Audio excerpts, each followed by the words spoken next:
I must admit, I didn't expect to see that. I was just sitting watching TV, and then I get a random, and my phone was just on the floor charging, and then I get a random message, and a few of them have been saying sacked. So it looks like Phil Parkinson has left Sunderland. To be honest, I'm surprised. I didn't particularly see it happening. Certainly not before this takeover goes through. And obviously I use that in inverted commas because we don't know what's happening with that yet. But there must be something imminent in that if Parkinson's going.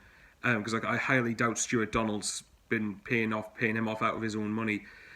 Quickly, obviously, I didn't turn Phil Parkinson out until 2 weeks ago. And I do actually still feel sorry for Parkinson because I'm never going to hold Parkinson in the same light that I hold David Moyes. Because I do get the impression Parkinson was grateful to be at Sunderland. He just, at the end of it, he just wasn't good enough. And it's a shame, really, because I really wanted him to turn it around. I did say, even in the videos when I was Parkinson out, that I thought he could still turn it round as long as he was willing to be not so stubborn in games. Now, don't get me wrong, the style of play didn't bother me. I just didn't like how it wasn't very effective in the last few weeks when we were not keeping clean sheets. On the surface of it, for those who like, look at the win percentage, it's basically less than 40%, and that's while we're in League One. That isn't good enough. Now, I know on the surface, we only lost 2 games this season in the league. I wasn't particularly fussed about the Mansfield defeat, even though, obviously, losing to Mansfield isn't very good. It's criminal in a lot of respects. But at the end of the day, Sunderland are in a position where we can't afford to be in this league another season. And I've said that the last two seasons, and we've ended up being down here again.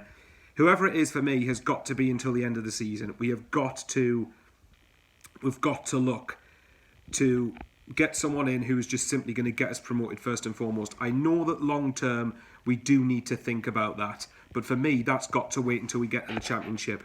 I can absolutely handle long term in the Championship because that league is a massive step up from League One. I can't take being down here longer than this season because this, for me, it simply isn't where we should be. Now, I know we've not got the God-given right to go up. Of course we haven't.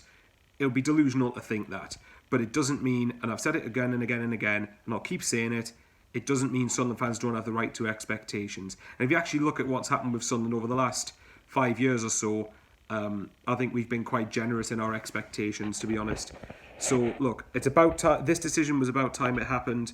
I know the argument is, Parkinson wouldn't have achieved anything while this board was in place. Now, for me, if you think that, fair enough. I strongly disagree with that because I think that just absorbs Parkinson of any responsibility. It absorbs the players of responsibility.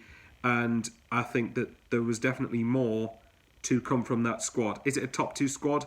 I think the defence, when it's on form, is a top 2 defence. Going forward, I think it's a playoff attack. But regardless, it's going to be interesting to see who we would get. My personal choice would be Paul Cook, and I would get Paul Cook just for the next 6 months to see what's going on. Now, I believe that we have got someone like Will Grigg, who I do believe is a player capable of getting more than double figures this season.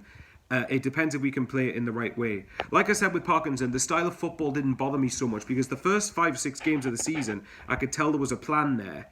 My biggest issue was his reactive game management within the games particularly, and yes, I'm talking about substitutions again, and whoever comes in next has got to be proactive.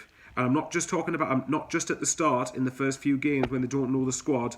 I'm talking a few months down the line when they get to know things, when they get to know the squad. I think that they need to show that the willingness to drop players who are off form.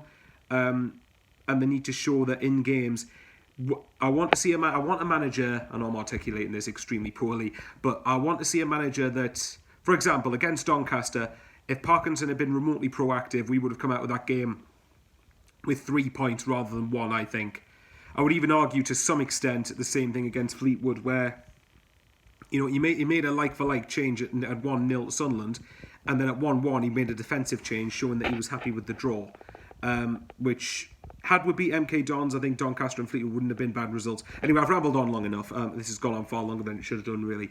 But whoever's coming in, I want to see them in games in particular, look at how a game is panning out, and if it's not going in our favour, make proactive changes to counter that. It won't always work, obviously, but it's got to be someone proactive. And for me, whoever comes in has just simply got to get Sunderland promoted. That's the aim. get someone until the end of the season. Paul Cook's my choice. Whether that happens or not, I don't know, but we'll wait and see. Take care, guys, and I'll love yous and leave yous, and it'll be interesting to see who the next Sunderland manager is going to be. Take care.